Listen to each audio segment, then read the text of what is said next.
Olá, amigos, sejam bem-vindos a mais um vídeo do meu canal. Eu sou Lucas Knaip e vamos falar de tênis, o que esperar da final entre Carlos Alcaraz e Jannik Sinner. Demorou para acontecer em 2026, só em abril os dois vão se enfrentar. Janeiro, fevereiro, março, eles jogaram 4 torneios, né, os dois no Chaves, etc. E nenhuma final, né? No Australian Open, Sinner cai nas semifinais e o Alcaraz é campeão. No final, eles ainda continuam ganhando, né? No Catar, Sinner cai para Mensik nas quartas, Alcaraz é campeão. Lá em John Wells, o Alcaraz cai para Daniil Medvedev nas semis, Sinner é campeão. Em Miami, Alcaraz cai para Sebastian Korda na terceira rodada e Sinner é campeão. Então, assim, a gente vê que quando um tá caindo, o outro continua, né? A dominância continua entre eles, né?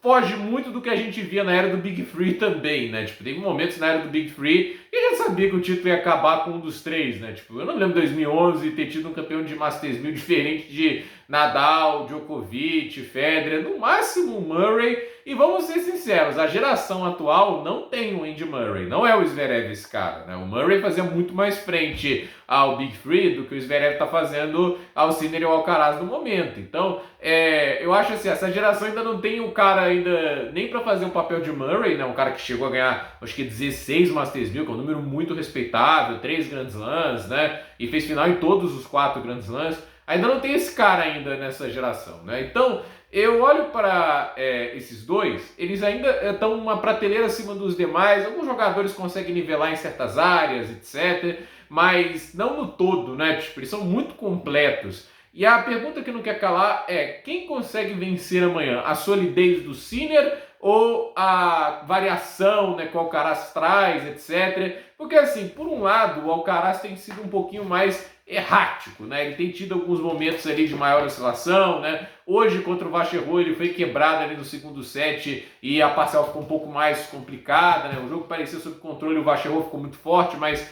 no final o Alcaraz deu um jeito, né? Naquele game do 4-4 saiu de um 40-15 para ele conseguir ganhar.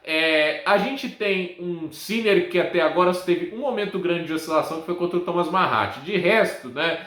Eu não lembro de ter sido quebrado no torneio. Tipo, eu não lembro do Humbert ter quebrado ele, não lembro do Aliassime ter quebrado ele, nem do Zverev, né? O único que conseguiu foi o Mahat, mas no momento de muita estabilidade do italiano no segundo set, né? E aí a gente vê, né? Cada tenista teve um momento de dificuldade, né? E o que cada adversário fez, né? Para conseguir incomodar ali. Tipo, contra o Alcaraz, a gente viu a solidez grande do Etcheverry naquele jogo incomodando, né? De ele conseguir balancear a solidez em alguns momentos, quando surgia a janela, e pro ataque, né?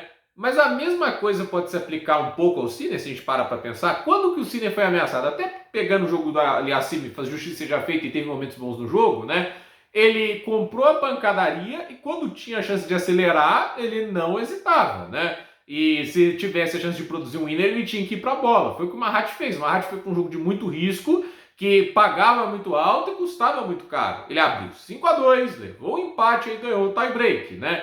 É aquele negócio. E eu acho assim, o Alcaraz é o cara que tem mais recursos para conseguir fazer isso, tirar a ofensividade do Sinner e tentar tirar o controle dele do jogo, deixá-lo na defensiva. Essa foi a estratégia que tanto o Mensik e o Djokovic conseguiram executar e levar a vitória. O Djokovic não ficou esperando o Sinner errar, ficou trocando bola.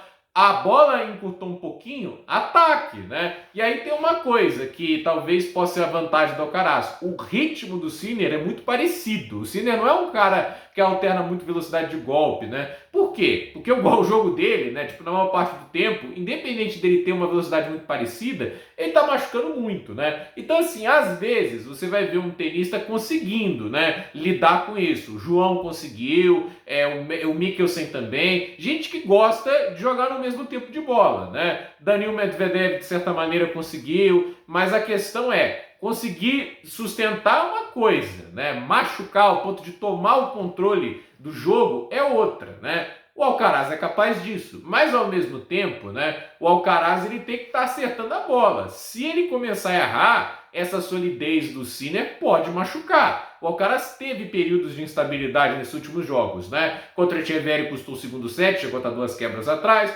até contra o Bublik, estava 2-0 no primeiro set, virou 3-2, né? E aí a gente olha o jogo agora contra o Vacherot, no segundo set ele estava 2-1, né, com um saque, foi quebrado logo de cara, né? A pressão que o Vacherot conseguiu colocar jogando alguns pontos bons foi o suficiente para o Alcaraz dar uma baixada, né? Então, assim, qual é o desafio de cada um? O Sinner não pode deixar o Alcaraz dominar o jogo, né? Tipo, ditar o ritmo, dar a pancadaria do jeito que ele gosta, né? Ser o cara que dá as cartas.